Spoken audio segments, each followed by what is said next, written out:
अंजूज किचनमध्ये सर्वांचं स्वागत। आज आपण किचनमध्ये बनवणार आहोत कारल्याची भाजी, पण ही अगदी वेगळ्या पद्धतीने। भाजी म्हणा किंवा साईडला आपल्याला काहीतरी हवं असतं त्याच्यासाठी साईड भाजी म्हणून आपण ही बनवू शकतो। खूपच छान लागते। मी या पद्धतीने ही कारली अशी कट करून घेतलेली आहे। तर याच्यामध्ये आता मी टाकणार आहे थोडीशी हळद, आणि हे आपल्याला अर्धा तास असंच मिक्स करून छान ठेवून द्यायचं आहे। हळद आणि मीठ टाकायचं म्हणजे कारल्यातलं आपल्याला पाणी काढता येतं, ह्याचं कडूपणा थोडासा कमी होतो। थोडंसं भरपूर असं मीठ टाकून याला छान असं मिक्स करून घ्यायचं आणि याला झाकण लावून मी अर्धा तास हे आता असंच ठेवून घेणार आहे। तर कारले मी 1-1.5 तास झालं तशीच ढाकून ठेवले होते। तर या कारल्यांना असं दावून घट्ट याचं पाणी काढून घ्यायचं। मी आता सगळे कारले या पद्धतीने दाबून याचं सगळं पाणी काढून घेणार आहे। मग समोर कशी प्रोसेस करायची मी सांगते तुम्हाला। तर मी आता ह्याला अर्धा तास परत हा मसाला टाकून झाकून ठेवणार आहे। मी इथे घेतली आहे धनेपूड, तिखट, मीठ, हळद आपण ऑलरेडी याच्यात टाकली होती, तर आता हळदीची गरज नाही। हे आहे तांदूळाचं पीठ आणि हा आहे आपला रवा, जो आपण उपमा करतो, सोजी करतो त्याचा हा साधा आपला रवा। 2 चमचे रवा आणि 2 चमचे या चमचानी मी तांदळाचं पीठ घेतलं आहे। असा हा सगळा मसाला आपण याच्यामध्ये टाकून देऊ आणि याला छान मिक्स करून घेऊ।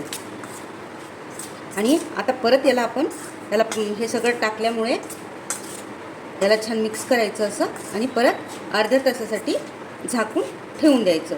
कारल्यात असेल तेवढं पाणी याला सुटतं आणि हे छान मसाला याला चिटकून बसतो। तर मी अर्धा तास हे परत असंच झाकून ठेवून देणार आहे। यामध्ये मगाशी मी लिंबाचा रस पिळायचा विसरली, त्याच्यासाठी आता मी याच्यात लिंबाचा रस पिळणार आहे। अर्ध लिंबू घेतलं मी, मस्त भरपूर रस आहे माझ्या लिंबामध्ये। तर या अर्ध लिंबू याला आपण पिळायचं, किंवा मग तुमच्याकडे चाट मसाला असेल तर चाट मसाला पण याच्यात तुम्ही थोडा ॲड करू शकता, पण लिंबानी सफिशियंट अशी टेस्ट याला येते, छान चटपटीत होतात हे। तर आता याला आपण झाकून ठेवूया।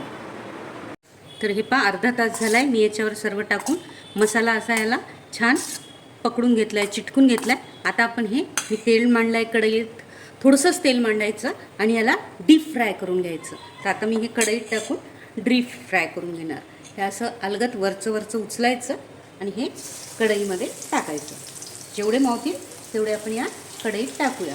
हे तेल थोडंसं लालसर होऊन जातं, त्याच्यामुळे आपल्याला नंतर यूज करायची इच्छा होत नाही, म्हणून थोडंसंच तेल मांडायचं कढईमध्ये। अशा पद्धतीने मला 2 ते 3 मिनिटं लागले हे फ्राय करून घ्यायला। हे वजनाला अगदी हलके होऊन जातात। याला छान असं कढईला घेऊन तुम्ही हे काढून घ्या, म्हणजे याचं छान तेल निघून जातं। हे ऑइली पण नाही लागत। हे 2 ते 3 दिवस छान एअरटाईट डब्यात ठेवले तर छान कडक क्रिस्पी राहतात, खायला खूप हे छान वाटतात। याच पद्धतीने मी आता पूर्ण कारले तळून घेणार आहे। ती आचेवर याला छानपैकी गुलाबी रंग येईपर्यंत डीप फ्राय करून घेऊ। तर या पद्धतीने मी सर्व कारले तळून घेतले आहे। जवळून पाहू शकता तुम्ही, इतके मस्त टेस्टी आणि क्रिस्पी लागतात। नक्की ट्राय करा। माझ्या चॅनलला आत्तापर्यंत सबस्क्राईब केलं नसेल तर नक्की सबस्क्राईब करा आणि बेल आयकॉनवर क्लिक करा।